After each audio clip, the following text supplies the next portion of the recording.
Alright guys, welcome back again to some more Witch on the Holy Night. We are currently learning about the rules of the Kuonji and Aozaki household, which is pretty much making Sojiro here more confused and in need of some notes. But that's currently where we're on right now, so if anything else, hope you all continue to enjoy. Thank you all for the love and support. Let's get right back into it. Alright everyone, welcome back. アリスの理由は遊園地の時ほど切迫したものじゃないから、そのうち諦めてくれるとは思うんだけど。青崎の時とは違うアリスの理由？ええ。遊園地の時は秘密厳守のためだったけど、それは一応解決してる。あんたが底抜けに律儀なやつだってのは、アリスだってもう分かってるし。なんで、秘密厳守云々であそこまで反対する理由はないの。あの子は単にね、ここに住んでほしくないだけなのよ。それだけで、アリスはあんたを殺したがってる。She said so matter-of-factly, her eyes cold and serious. Sojiro had hoped for a trace of deceit or exaggeration, but alas. 確かに、あの子はそんな素振りだったけど。変だね。それならもっと他の手段を取ればいいのに。Perhaps feeling guilty about putting Alice out, Sojiro looked uncharacteristically concerned. Aoko immediately knew what his words really meant. 例えば、記憶を消す魔術が見つかるまで、さっきの小瓶の中に閉じ込めておくとか？ The apathy in her voice until now was gone. Sojiro answered with a simple nod. In truth, it was undoubtedly the easiest solution for all parties concerned. However, 宗十郎、私、約束は破らないの。覚えておいて。she hated taking the easy way out, and that quiet fury was clear in her soft words. As for where that fury was directed, Sojiro was acutely aware. The pain in his chest made him regret making her say those words. すまない。考えが足りなかった。His sudden apology caused her usual sullen expression to return. Aoko had not appreciated how angry she was, let alone the reason for it. To her, his apology had come out of nowhere. あんたって、ほんとわかんないわね。なんでそこで謝るのよ。She stared at Sojiro unblinking. あれ？そうだな。自分でもよくわからない。多分、そういう気分になったからだろう。Even in saying he wasn't sure, Sojiro had answered honestly. Aoko was at a loss for words. ただ、青崎の言いたいことは分かった。約束を守るっていうことは、結果じゃなく、家庭を守るってことなんだな。He shot her a brazenly honest smile. That smiling face filled with blissful ignorance almost made her smile back instinctively. 当たり前じゃない。オチだけ合ってればいいなんて恥ずかしくてできないでしょ。Aoko attempted to cover her embarrassment with a quick retort. Though unintentional, having her true feelings exposed like that made Aoko a little uncomfortable. Finding offense in something was second nature to Aoko. Being made to feel uncomfortable was not. Though far from being unhappy at the remark, she turned away from its speaker. To disguise her perceived shame, Aoko started up the conversation again. あなたを見逃すって言うなら、気持ちの問題じゃなくて、ちゃんと状況もそうなるようにするのは当たり前なの。宗十郎をここに住まわせることが、あの約束を守ることになるんなら、厄介なアリスだって言い伏せるわよ。脅かすだけならまだしも、ずっと瓶付けなんてさせられるわけないでしょ。そっか。青崎があの子を説得しない素振りなのは、もうできるだけの説得をした後だからなのか。あ、それで彼女とは冷戦中なんだ。別にあんたのためじゃないわ。私は私のために約束を守ってるだけだし。In a way, she kinda is doing it for him, but I get it. お察しの通り、私のやるべきことはもう終わってるし。あとはそっちが努力する番だから、勝手にすれば。Huh? He replied, tilting his head. あのね、いい？同居案を何とか認めさせることができるのは私だけだから、2日間ぶっ通しでアリスを言い伏せもした。けどそれ以上は無理。私、ここから先はノータッチだから。しばらくはアリスから守ってあげるけど、その間にあの子にあんたを認めさせることは、あんたにしかできないんだからね、宗十郎。なんと。Sojiro had not expected that at all. Alice Kwonji, the girl in black who kept everyone at arm's length? If Aoko was a modern-day mage in hiding, then Alice was a bona fide witch from the Middle Ages. 青崎、君、自分がどれだけ難しいことを言ってるか分かってるか？そうね。私もこの件に関してだけは同情するわ。Aoko stood up from the sofa. This was the end of the discussion, at least for now. 私たちがどんな人間かはおおよそ分かったでしょ。魔術に関してはこれ以上立ち入らない方があんたのためだから、説明はここまでね。で、肝心の今後の方針だけど、3ヶ月間ここで暮らす。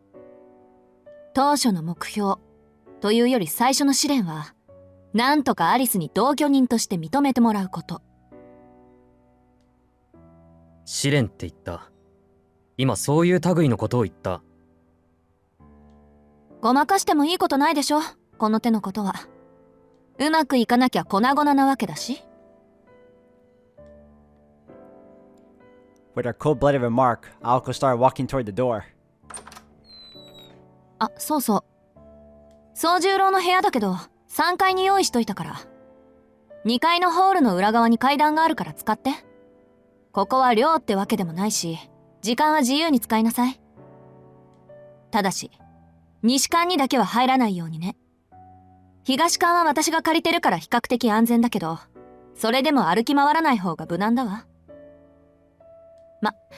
基本安全なのは、あんたの部屋とここだけよ。中の説明ってまさかそれだけ？青崎はいろいろおかしい。魔術なんかよりもっと大事な説明があると思う。He desperately called out to her as she began to leave the drawing room. Aoko could not help but pity Sojiro. せめてほら、案内とか。面倒なんでパス。おのぼりさんを案内するなんて2回もやれば十分よ。起きたばっかりだし、とりあえず今日は部屋で休んだら。朝になったら学校まで案内してあげるから。もっとも、私もそう暇じゃなし。そばについてあげられるのは、期末試験が終わるまでってことで。There goes that smirk again. 1週間以内にアリスと仲良くなるなり、弱みを握るなりしないと、まあ、あれよね。With barely a wave of goodbye, the student council tyrant walked out. He unconsciously clenched the hand he had raised. Left all alone, he was at a complete loss. Then, as if to encourage him, with the sound of a lightly fluttering wings, a blue robin appeared out of nowhere. The tiny chubby bird innocently looked Sojiro up and down. The blue robin, a bird said to bring happiness according to folklore, flapped its little wings as if to cheer him on. But really, let's be real. I don't think that robin likes him. I'm pretty sure it told, or he told. Is it a he? Or she?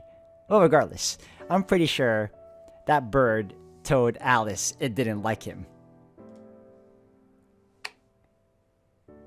Then, with a flutter, it mercilessly flicked off the lights. Yep.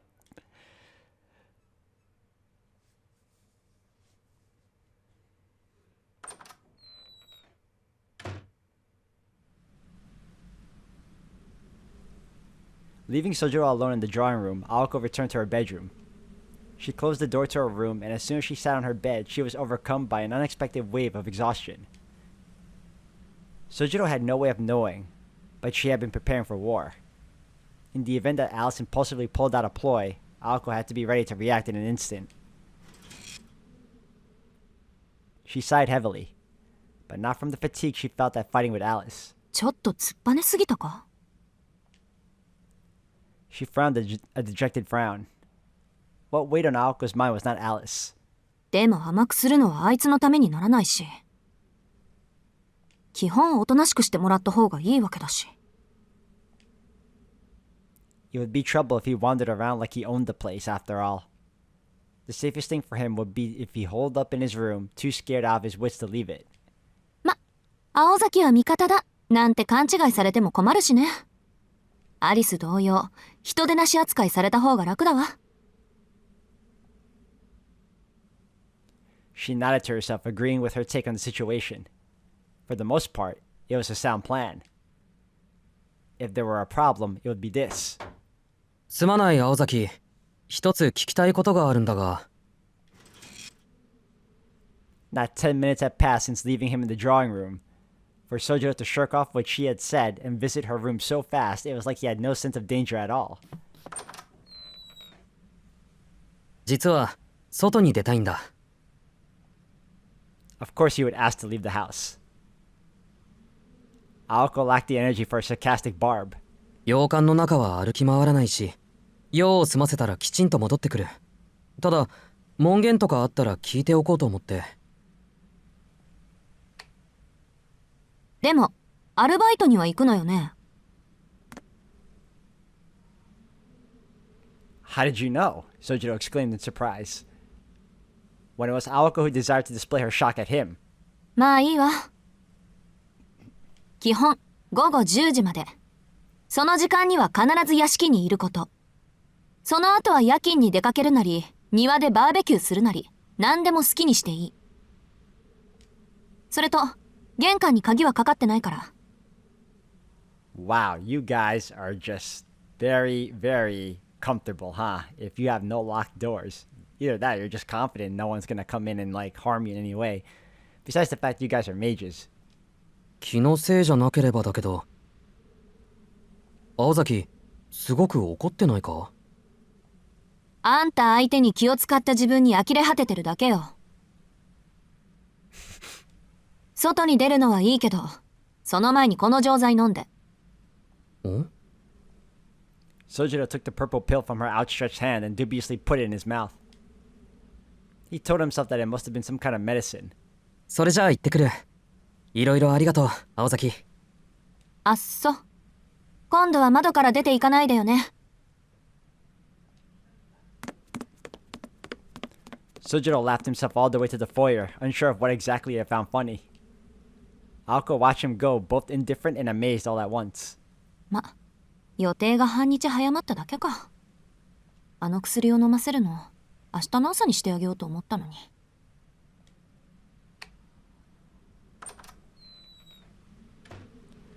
She huffed, ruffling her hair in exasperation and returning to her room. Discerning what made Sojiro tick was a waste of brain matter. In all likeliness, he was more concerned about missing 2 days of work than his own well-being after being bedridden for 2 days.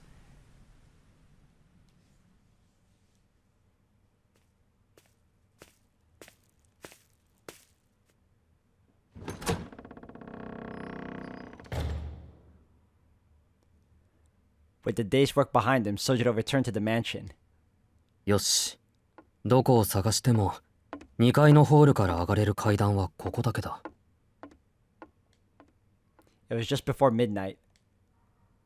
This was the scene that awaited him beyond the rickety staircase.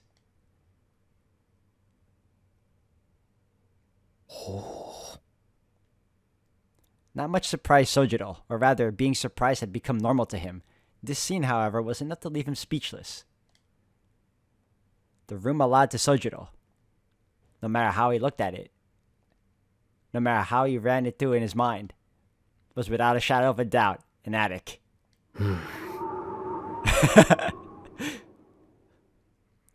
This treatment stirred a tinge of anxiety in him. Just as he was about to flop onto the taut sheets of his bed, wondering if he could make this work despite his share of other problems, he noticed an awkward courtesy so meager as to be useless. 寒かったら重ねて使うこと。これはサービスとする。The message in the memo pointed to the meticulous personality of the author. The bed had been perfectly prepared. Carefully setting aside the blanket that had been painstakingly placed on the edge of the bed for him in case he needed it, he looked up at the sky.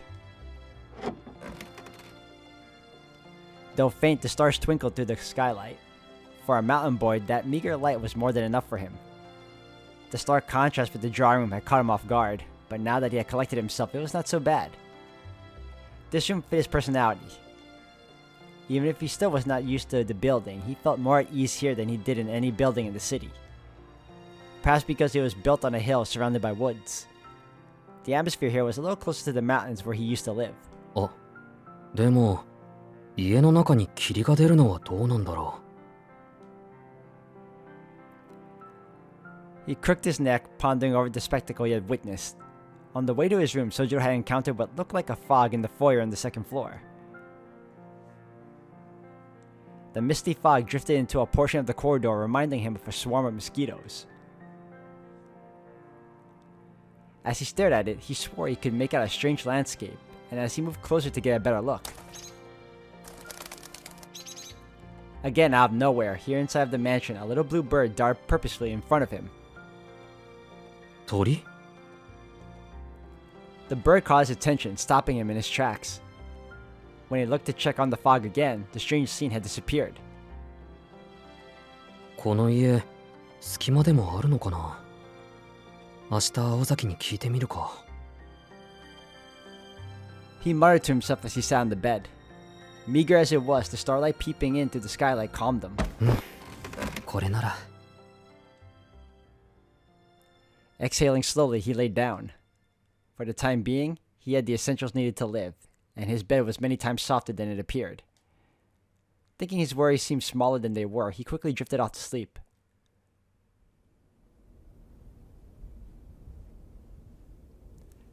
That was the story of from when he opened his eyes to when he fell asleep. Just like that, the short night following the long night was over. For one thing was true. Sojiro was an optimist to a fault, but it wasn't the end of the world.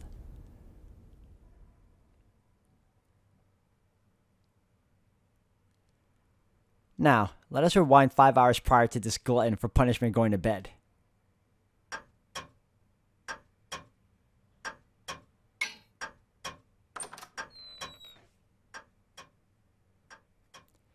It was 7 o'clock in the evening, just after the unproductive discussion between the two mages and the boy had ended. Leaving her roommate and the intruder in the drawing room, the girl walked alone to the foyer. From there, she headed to the west wing. These were Alice Kuonji's personal chambers, in which even her roommate Aoko Aozaki seldom dared to step foot. The foyer was illuminated only by pale moonlight. Hard footsteps echoed to the dreary moonlit lobby. In such mansions in Japan, there was no custom for removing shoes at the door. Hence, Alice crossed the foyer in her boots.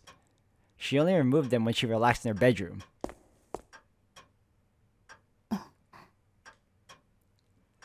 Suddenly, she remembered something from her childhood.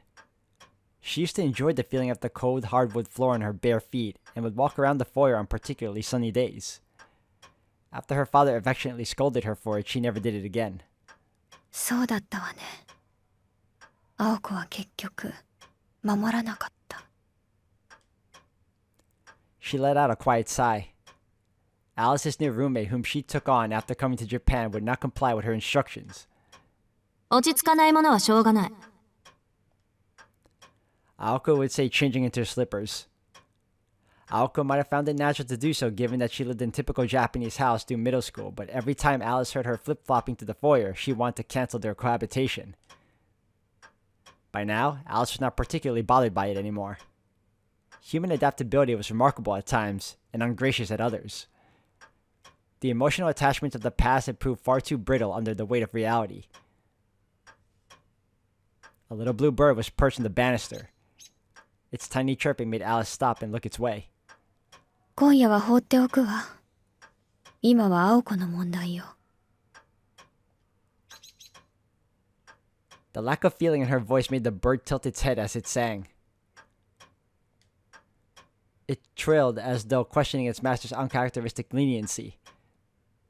約束は約束よ。今夜ぐらいは多めに見ないと。青子と彼はそれだけの活躍をしたのだし。 She said to the bird, her voice betraying her discontent. If you win, I'll let you go. She would keep that promise in spite of the unquenchable desire to fight that burned in her chest. でもその後の処遇は別の話。条件付きのゲームに勝ったぐらいで、いつまでも得意げでいられるのは心外だわ。Perhaps it was perfectionism, born of fastidiousness, but despite her prim demeanor, Alice Kuonji was a sore loser. It did not matter to her whose magecraft was superior. Losing the game had proven hard to move on from. The little bird fluttered its wings in agreement. Drinking in Alice's contempt, it was itching to dive bomb the invader. It looked like a soldier saluting a superior officer as it preened itself. The blue bird turned to face its master. Its light-hearted tweeting seemed to display a desire to deal with Sojiro first thing in the morning. そうね。理由さえできたのなら、瓶なり本なりに入ってもらいましょう。Except her words lacked any bite. On the face of it, they were the chilling kind one might come to expect from a witch's lips, but then again so tame as to remind you of a certain robin's flapping. しばらくの話よ。けど、それも一時だけ。私の我慢も長くは続かないし。だいたい、青子も人にかまけていられる立場じゃないわ。5日もすれば思い知るでしょう。そうすれば。When the time came, expelling him would be simple. Alice was well aware of her roommate was a pragmatist with no vision. The situation she created would not allow her to wait around. She could only afford to protect that boy for 3 or 4 days at most. Beyond that, Alice sensed Aoko would crack and say something like, "You take care of this, Alice." それまで待つか。あるいは、私の我慢が効かなくなるか。どちらにしても、結果は変わらないわ。Let's not jump to conclusions right away, huh? Alice Kuonji would suffer no more irritations. And protecting a witness, let alone allowing them to live in her mansion, was an indignity.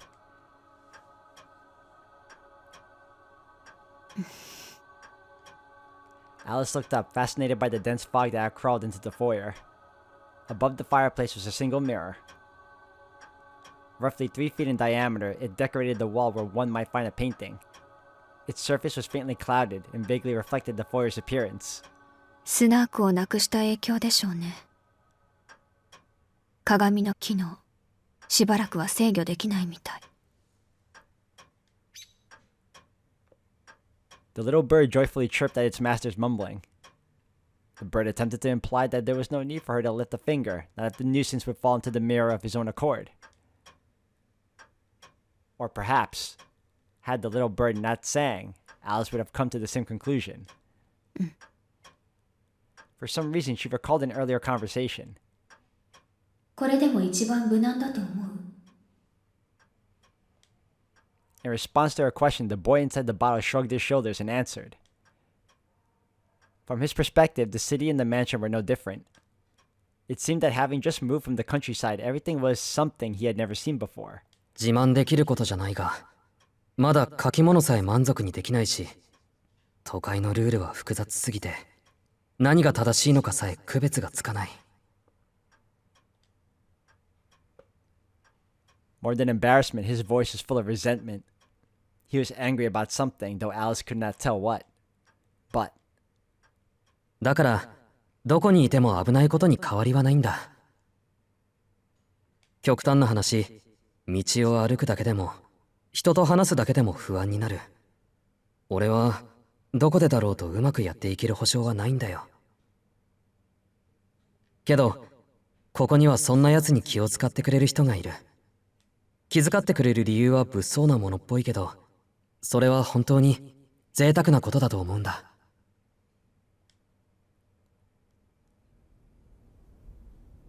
her eyes welled up ever so slightly. Those soft words were something she could not brush off, because they made sense to her. Given that everything in the city was a danger to him, nothing had changed after coming to the mansion. In reality, he had no reason to fear this place in particular. If anything was different from the outside, it would be that someone here was his ally. With that view, he had been entirely sincere. His explanation hadn't contained any flattery towards Alice Kuonji, more pandering to Aoko Aozaki. He was simply speaking from the heart. I like it here. 今、鏡に迷い込まれるのは迷惑ね。鏡の機能は侵入者の探索に専念させたいし、彼が迷い込みそうになったら止めてあげて。You know, I was honestly wondering why the bird was kind of defending him, because I was looking at it as if anything, he was gonna follow that fog and it was gonna lead to his demise somehow. And lo and behold, the robin ended up protecting him, and I'm like, the robin doesn't like him though. And it turns out it's because Alice told it to defend him or watch out for him. The bird shook its feathers at her strange instruction. Alice looked away from the mirror and continued her walk. The bird chirped in protest. あなたの仕事よ、ロビン。それぐらいの役には立って。Leaving the bird with that icy retort, she vanished into the west wing. All that remained was the moonlight. And the little blue bird trembling at an perilous prospect of unprecedented change.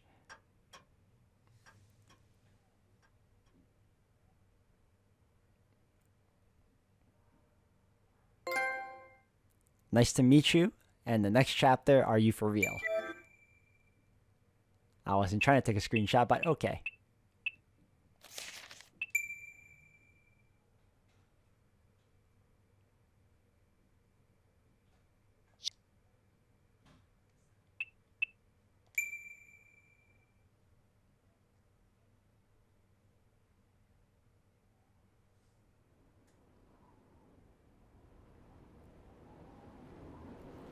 Once long ago, I saw a beautiful bird fly overhead. Round and round it circled the distant blue sky. How high it flew in this era when humans, not birds, reigned supreme. And yet the bird was completely uninterested in humanity's endless desire for expansion, our creation of even higher homes, or smoke bellowing from industry's chimneys. The sky extends further than the eye can see. It belongs to no one, not now, not then. The bird was a truly noble creature, flapping its wings powerfully across the wild ancient sky, until the sudden sound of cold iron. A wing is shot, its symmetry gone forever. Cruel and tragic, its body plummets downwards.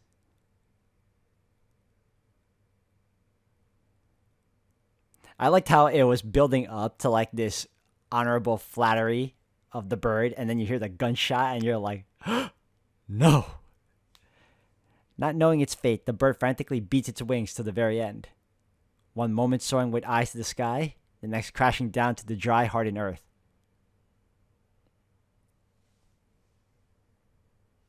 This was the dream I saw. No matter how much I thought about it, its details remained clouded. What did that bird look like, for instance?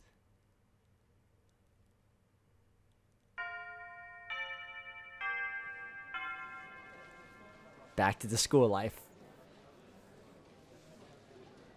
はい、今日の授業はここまで。試験範囲の総まとめなんかやっちゃいましたけど、これうちのクラスだけですから、よそのクラスには内密にお願いしますね。担任特権と思ってください。ほら、原告の平均点ぐらいは学年一番にしておくと皆さんも鼻が高いと思いまして。Mr. Yamashiro chuckled as he finished. This was typical of the kind of teacher responsible for Year 2 Class C, the master at relaxing his pupils. 先生、口元に本音出てる。鼻を高くしたいのは私たちじゃないですよね。